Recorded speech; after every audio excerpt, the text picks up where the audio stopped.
एक दलित PhD scholar university के बाहर धरने पर बैठी हैं। आरोप है कि रिसर्च के बजाय उनसे लैब साफ कराई गई, पुराने रिकॉर्ड व्यवस्थित करवाए गए और जब उन्होंने अपने अकादमिक काम को लेकर सवाल उठाए तो उन्हें कथित तौर पर कहा गया कि निर्देश मानो या पीएचडी प्रोग्राम छोड़ दो।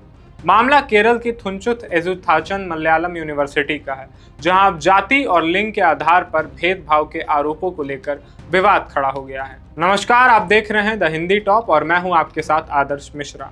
दरअसल पर्यावरण विज्ञान विभाग की दलित पीएचडी स्कॉलर अनघा शशि ने यूनिवर्सिटी प्रशासन पर गंभीर आरोप लगाए हैं। शशि मार्च 2024 में यूनिवर्सिटी में दाखिल हुई थी।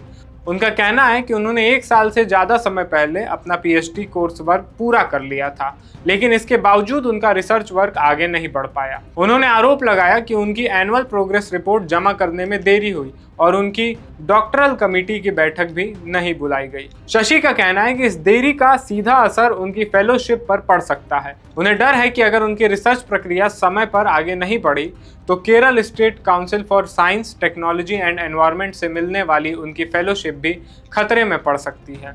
लेकिन शशि के आरोप सिर्फ अकादमिक देरी तक सीमित नहीं है। उनका कहना है कि उन्हें बार बार ऐसे काम सौंपे गए जिनका उनकी पीएचडी रिसर्च से कोई सीधा संबंध नहीं था।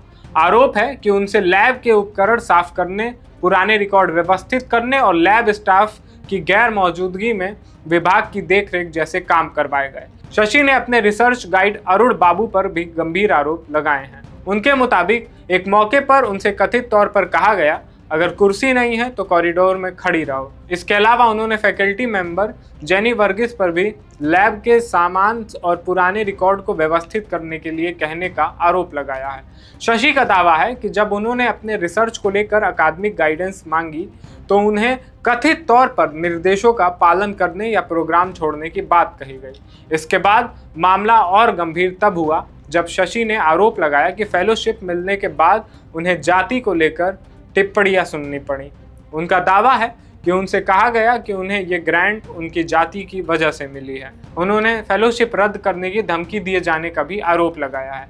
इतना ही नहीं, शशि ने यह भी दावा किया कि उनके एक दोस्त को उनके सोशल मीडिया पोस्ट को लाइक करने के बाद डिसिप्लिनरी मेमो दिया गया। इन तमाम आरोपों के बाद शशि और उनकी मां ने 14 अगस्त की रात यूनिवर्सिटी के बाहर विरोध प्रदर्शन शुरू किया और पूरे मामले में कार्रवाई की मांग की। अब यूनिवर्सिटी का पक्ष भी समझना जरूरी है। यूनिवर्सिटी प्रशासन ने शशि के आरोपों को खारिज किया है और उनके दावों को बेबुनियाद बताया है। मीडिया रिपोर्टों के मुताबिक एक आंतरिक जांच में भी आरोपों के समर्थन में कोई सबूत नहीं मिलने की बात कही गई है। लेकिन विवाद यहीं खत्म नहीं हुआ। यूनिवर्सिटी प्रशासन ने अब शिकायतों की जांच के लिए न्यायिक आयोग गठित करने का ऐलान किया है। इस जांच में जातिगत भेदभाव से जुड़े आरोपों को भी शामिल किया जाएगा।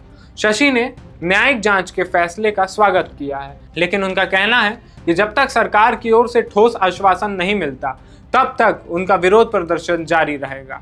इस आंदोलन को छात्र संगठनों, दलित समूह और कॉकरोच जनता पार्टी यानी सीजेपी समेत कुछ राजनीतिक दलों का भी समर्थन मिला है। यानी फिलहाल मामला एक पीएचडी स्कॉलर की व्यक्तिगत शिकायत से आगे बढ़कर यूनिवर्सिटी में जातिगत भेदभाव, रिसर्च स्कॉलर्स के अधिकार और अकादमिक माहौल से जुड़े बड़े सवालों तक पहुंच गया है।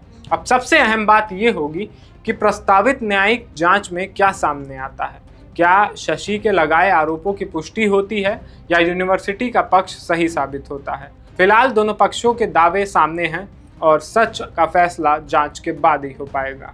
इस खबर पर आपकी क्या राय है, आप हमें कमेंट सेक्शन में ज़रूर बताएं। और अभी तक अगर आपने हमारे चैनल द हिंदी टॉप को यूट्यूब पर सब्सक्राइब नहीं किया है तो ज़रूर सब्सक्राइब कर लें। इसके साथ ही सोशल मीडिया प्लेटफॉर्म्स जैसे कि एक्स, फेसबुक और इंस्टाग्राम पर भी हमें ज़रूर फॉलो करें।